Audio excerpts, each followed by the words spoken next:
Everybody is worried right now. Is there a foreclosure wave that's coming? Now, the statistics say that there's not, because people have so much equity in their property that they can just sell it and make a profit. Well, here's the problem. I'm finding that more and more homeowners are kind of taking the ostrich approach and putting their head in the sand and hoping that somehow miraculously things get better. And that is super, super scary to me. So let me walk you through the scenario so you understand. I actually am starting to think we're going to see more foreclosures coming onto the market in the next 3 to 6 months. And I'm talking to some agents and they're sharing with me how many pre-foreclosure visits they're doing on properties that have started the foreclosure process. And there's really two types of foreclosures: a foreclosure for a homeowner that's underwater and a foreclosure for a homeowner who's not underwater. Now, underwater means that they owe more than what their house is worth.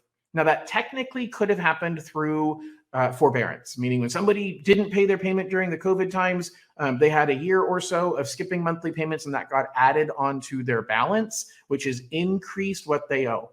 So if they purchased in the last few years and they had a significant amount of time that they didn't make payments during COVID, that is possible. But we also had a 35% increase in home values in the last 24 months. So if they bought before 2020, we had a 35% increase in home values. Even if you had 20% of your balance added, which would be like astronomical, but even if you did, home values went up by 35%. So those people all have equity. Then you have the people who are underwater, people who bought more recently, bought in 2020 or bought in 2021, hit a financial hardship.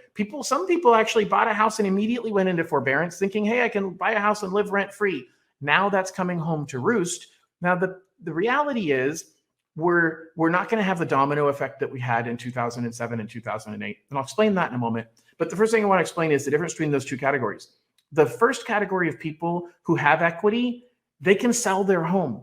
Even if they're in the middle of the foreclosure process, they just have to pick up the phone, call a realtor. Yes, homes are not moving as quickly. So they're going to have to do a bit of a fire sale, be aggressive in getting their home sold, but they can still sell for equity and cash out and not be a foreclosure. But the problem is those people are thinking that things are going to somehow get better, and they're not putting the house on the market to sell it. And sooner or later, the bank wants to get their money, and the bank knows there's equity right now. They can get their money out of it. And so the bank's going to push that foreclosure to happen faster.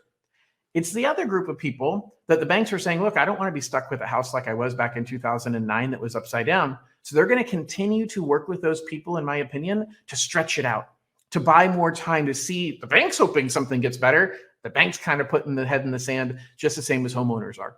But that's going to create some foreclosures. That's where I think we are going to see some foreclosures. And that's going to add to the inventory problem that we already have right now. A year ago, we didn't have enough inventory. Now everybody's complaining we have too much inventory. The truth is we don't have an inventory problem yet. Inventory is now moving closer to normal levels. The question is it going to exceed that?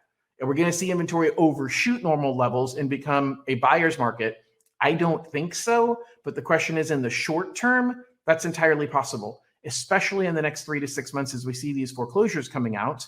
But we've got a huge group of buyers that are sitting here with huge amounts of rent payments that they're making, and they're going to jump in and eat up those homes as the inventory continues to come on the market and sellers are more and more willing to negotiate. Here's what is different about 2007 versus today. 2007, when one person lost their home, the next person could easily afford their payment, but they couldn't keep the same payment because they were on an adjustable rate mortgage, and therefore their payment went up. And that way, when the last person lost their home and the values went down, this guy can't refinance and his payment went up.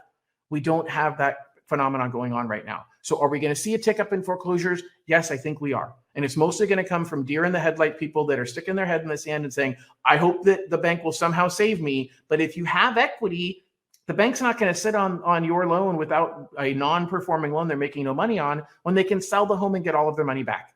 Those are the people I'm most worried about. Those are the people, if you know somebody like that, they need to call a realtor immediately. They need to call me and get connected to a great realtor, because those are the people that are in the biggest danger of losing their home to foreclosure, and they have equity that they can at least walk away with. Better to walk away with equity than to have the home foreclosed upon or walk away with nothing. Thanks so much, guys. Call me if you have any questions, and talk to you soon.